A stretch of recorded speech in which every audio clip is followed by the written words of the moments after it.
راوی بیان کرتا ہے کہ ہم چھٹے امام کی خدمت میں آئے، دیکھا رو رہے ہیں، گریا کر رہے ہیں۔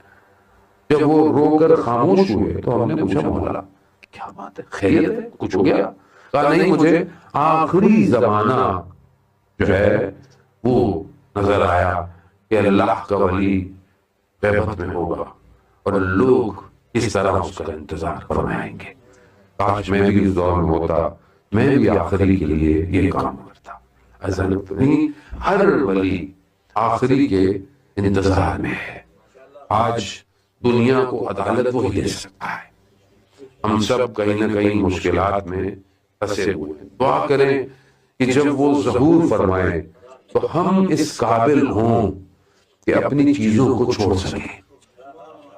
یہ جو ہمارے چیزیں بندھی ہوئی ہیں، رشتے، ہماری چیزیں، دولت، ہماری اولاد، ہماری بلونگنگز، ہماری عادتیں، یہ ہم چھوڑ سکیں جب امام کا ظہور، کیونکہ یہ مشکل ہے کہ ہم خود پھنس جائیں گے۔ میں اپنی بات کر رہا ہوں، آپ کو نہیں کہہ رہا۔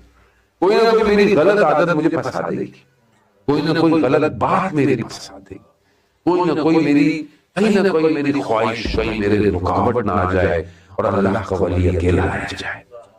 تو بس اسی کی کوشش کریں، اپنے جذبات کو، اپنے خواہشات کو کم سے کم کریں، کوشش کریں کہ اپنے روح کو بلند کریں تاکہ ارادہ الہی کے ساتھ، اور وہی پانچویں امام کی، امام باقر علیہ السلام ارشاد اللہم صلی علی محمد، امام ارشاد فرماتے ہیں کہ جب ہمارے آخری کا ظہور ہوگا اور ان کے اصحاب کیسے ہوں گے کہ جب وہ ارادہ کریں گے تو درخت اپنی جگہوں کو چھوڑ دیں گے، اور جب وہ قدم اٹھائیں گے تو ان کا اگلا قدم مدینہ میں ہوگا اور وہ بادلوں میں پرواز کرتے ہوئے جائیں گے۔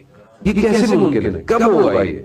جب آپ کی روح بلند ہوگی، جب آپ کا ارادہ الہی کے ماتحت ہوگا، جب آپ اپنے علم کو اس کے علم سے سرشار کریں گے۔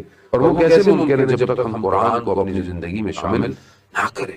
بغیر قرآن کے، بغیر شریعت کے یہ ممکن نہیں ہے۔ اب بولے جی بس میں تو ہو گیا پیر فقیر اور نہ نمازوں کی ضرورت ہے، ممکن نہیں ہے۔ اگر تو شریعت کی پابندی ضروری نہ ہوتی تو رسول خدا غار سے نیچے کیوں اترتے؟ بیٹھے رہتے غار کے اندر؟ نہیں، رسول جاؤ، لوگوں میں جاؤ، ان کو سکھاؤ، اقرا، تعلیم دو ان کو۔ عزیزان محترم، سمجھ میں نہیں آتا، بعض ہمارے اہل سنت کے علماء عجیب باتیں کرتے ہیں۔ جس نبی کو پہلی قرآن کی آیتوں میں جو بھیجی گئی کہ جائیں، اور اس میں پہلی چیز، پہلا لفظ اقرا تھا، اور وہ کہیں کہ رسول پڑھا لکھا نہیں تھا۔ عجیب ہے، یعنی انسان تصور ہی نہیں کر سکتا کہ امی کے معنی جو ہیں وہ کس چیز کے ہیں کہ جس نے استاد نہ دیکھا ہو، اور برملا جو ہے وہ یہ کہتے ہیں کہ رسول خدا کو پڑھا لکھا نہیں آیا تھا۔ وہ جو بشر، پورے بشر کے لیے اسوہ حسنہ ہو، خلق العظیم ہو، ایسی عظمت خلق کی گئی ہو پروردگار جس کے ماتحت سارے نبی ہوں۔ یہ مطلب عقل پتہ نہیں کہاں سے، عقل ہے ہی میرے خیال میں، عقل ہوتی تو یہ حرکتیں نہیں ہوتی ہے۔ مطلب انسان بات تو کرے، اگر آپ کے ذہن کی کوئی خطورات ہیں تو آپ اس کو اپنے ذہن میں رکھیں نا، آپ اس کو دین میں کیوں لے کر آ رہے ہیں کہ وہ بھی دوسرے کی طرف؟ تو آپ خود سوچیں کہ جو ایسا علم دے رہا ہو، جو اس کے بعد اس کو پڑھا، جو اپنے آخری وقت میں قلم اور کاغذ مانگ رہا ہو، کاغذ اور قلم مانگ رہا ہو، وہ آپ اس کو کہیں کہ جو ہے اس کو نہیں پتا تھا، حدیثیں لوگوں نے لکھی ہیں، تو بھائی پھر جنہوں نے لکھی ہیں معاذ اللہ پھر وہ زیادہ بہتر تھے جنہوں نے یاد لکھی ہیں۔ آپ تصور کریں کہ خدا جس کو، خدا خطاب جس سے کر رہا ہے، یاسین جس کو کہہ رہا ہے، طٰہٰ جس کو کہہ رہا ہے، جو شافی محشر ہے، وہ پڑھا لکھا نہیں ہے، اور آپ نعوذ باللہ آپ جو ہے وہ پتہ نہیں کس طرح کی انسان، سوچ کیسے انسان کی سمجھ سے باہر ہے۔ اسی لیے بہت ضروری ہے علم وہاں سے نہ لیا گیا ہو جہاں علم اترا تھا۔ اس در کو جو چھوڑ دے وہ پھر ایسے ہی در بدر ہو جاتا ہے۔ اسی لیے مادر الرسالہ مختلف الملائکہ یہی گھر تھا، یہی گھر آنا۔ اب جو اس کو چھوڑ دے گا تو پھر آپ کو پھر ایسی باتیں تو کرے گا اور وہ پھر ہوتی رہیں گی. خدا بہرحال ہم سب کو ہدایت دے اور ہدایت پہ قائم رکھے اور ہمارا خاتمہ بالخیر ہونا چاہیے. کیونکہ آج کا دور ایسا ہے کہ صبح ایمان کے ساتھ نکلو واپس آؤ ایمان فارغ ہے. اور دور ایسے ہی ہے. آپ کے سامنے دنیا کے حالات کیسے ہیں, معاشرے کے حالات, سوسائٹی, آپ کی سوسائٹی, ہر جگہ جائیں آپ. دنیا تو اب تو ایک گلوبلائز ہو گئی ہے. اب تو آپ گھر سے باہر نہ بھی نکلے تو بھی ایمان چلا جاتا ہے. اب تو آپ کو کہیں جانے کی ضرورت نہیں ہے. آپ کے ہاتھ کا جو فون ہے یہ سب کچھ لے کے ویسے ہی گھوم رہا ہے آپ کے ساتھ. تو یہاں انسان کو کوشش کرنی چاہیے کہ غلطی ہو استغفار کرے, شرمندہ ہو اور کوشش کرے کہ اس کی آنکھوں میں آنسو آنے چاہیے. یہ بہت ضروری ہے. جو نا خشک اگر اندر سخت ہو گیا پھر بڑا مشکل ہے.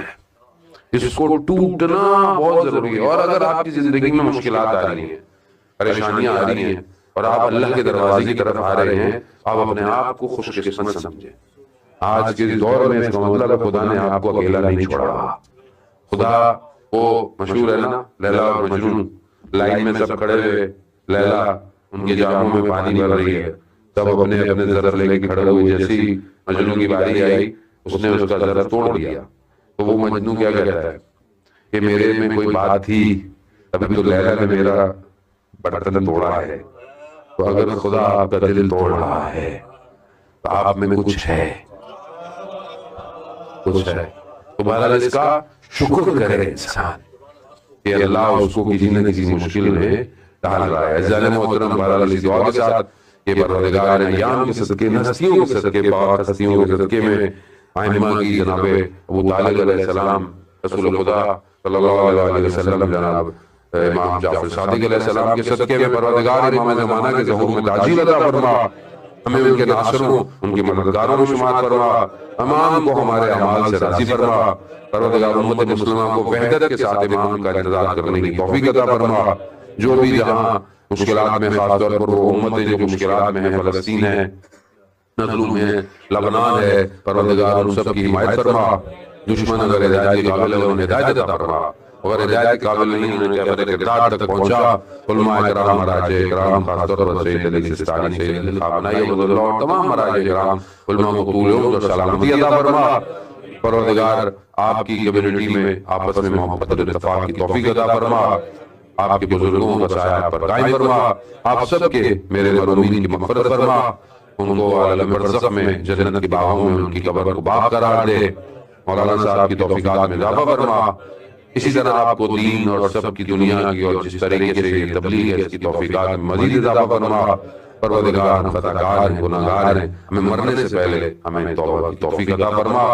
پروردگار جو بیمار ہے بیمار کربلا کے صدقے شفائے کاملہ عطا فرما.